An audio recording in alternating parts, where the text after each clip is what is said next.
Everyone, তোমরা হয়তো বড় মার গাছ কৌটো অনেক আগেই দেখে নিয়েছো। তো আমি ওই ভিডিওটা শেয়ার করেছি, কিন্তু এটা পুরোটা বানানোর ভিডিও আমি এখনো শেয়ার করিনি, সেটা আমি আজকে শেয়ার করছি। এর মধ্যে আমি প্রথমে প্রাইমার লাগিয়ে একদম একদিন শুকিয়ে রেখেছিলাম। তারপরেই আমি এখানে গাছ কৌটোটা আঁকার জন্য প্রথমে আমি এঁকে নিয়েছিলাম বড় মার মুখটা, আমি একটুখানি এঁকে নিয়েছিলাম পেন্সিল দিয়ে। তারপর এর মধ্যে আঁকার পরে চোখ মুখ নাক কান যেগুলো আঁকার আমার কাছে মনে হচ্ছিল টাফ, তো আমি সেগুলো একদম পেন্সিল দিয়ে এঁকে নিয়েছি। তারপরে আমি শুরু করেছি। সত্যিই বলছি, যখন আমি একদম ভেবেছিলাম যে একটা বড় মার গাছ কৌটো আঁকবো, তখন আমি এতটা শিওর ছিলাম না যে আমি পুরোপুরি বানাতে পারবো। বাট অটোমেটিকলি যেন আমার হাত চলছিল, আমি অটোমেটিকলি পুরো কাজটা করতে পারছিলাম। অ্যান্ড দেন আমার ঘরে তো সবাই বলছিল যে খুব ভালো হয়েছে, পুরো ডিটো হয়েছে। বাট আমার মনে হয় যে পুরো ডিটো না, আমি এতটা ভালো করতে পারিনি। কিন্তু কি জানি না কেন সমস্ত কিছু অটোমেটিকলি হয়ে গেছিলো। তো এখানে আমি একটা ফটো, যে ফটোটা দেখে আমি করছিলাম, তো সেই ফটোটা একটু শেয়ার করেছি, তোমরা দেখতে পারো যে কতটা ভালো হয়েছে বা কতটা ভালো করতে পেরেছি। আমার জন্য তো এটা আমার মনে হয়েছে এটা খুব ভালো হয়েছে। তো তোমরা কমেন্ট করে জানিও যে কতটা ভালো হয়েছে। অ্যান্ড সবথেকে বড় কথা, একটা আর্টিস্টের জন্য একটা কমেন্ট আর একটা লাইক খুব ইম্পর্টেন্ট। তাদের অনেক বেশি ওদের ভালো লাগে যে তাদের কাজটা সবার ভালো লেগেছে।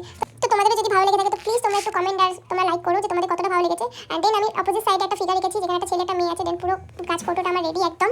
এই গাছ কৌটোটার ফুল ভিডিওটা আমি এবারে শেয়ার করলাম। তোমাদের কতটা ভালো লেগেছে প্লিজ তোমরা কিন্তু আমাকে জানিও। Thank you.